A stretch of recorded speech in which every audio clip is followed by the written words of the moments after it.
சீமான் வீட்டில் அழைப்பானை ஒட்டிய காவலரை தாக்கி அழைப்பானையை கிழித்த பணியாளரை கைது செய்தது காவல்துறை. காவல்துறை விசாரணைக்கு நாளை முன்னிலையாக முடியாது, முடிந்ததை பார்த்துக் கொள்ளுங்கள் என சீமான் அறைகூவல். 100 நாள் வேலை திட்டத்தில் 14 மாவட்டங்களுக்கு குறை தீர்ப்பாளர்களை நியமித்து தமிழக அரசு ஆணை.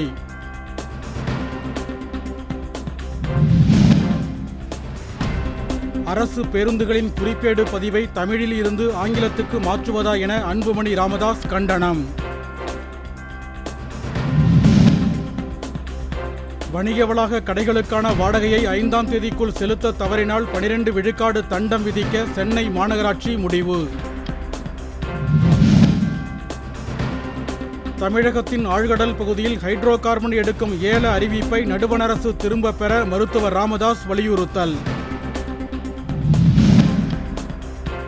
வீரப்பனின் உறவினர் அர்ஜுனன் காவல்துறை சித்திரவதையால் இறந்தார் என்பதற்கு எந்த ஆதாரமும் இல்லை என உயர்நீதிமன்றம் தகவல்.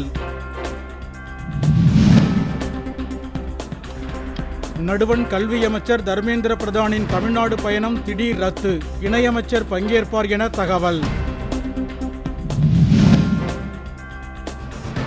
செந்தில் பாலாஜி வழக்கில் கூடுதல் குற்றப்பத்திரிகைகளை ஒரே வழக்கில் இணைத்து சிறப்பு நீதிமன்றம் ஆணை. தமிழகத்தின் 12 மாவட்டங்களில் 3 நாட்களுக்கு கனமழை எச்சரிக்கை, மாவட்ட ஆட்சியர்களுக்கு தமிழக அரசு அறிவுறுத்தல்.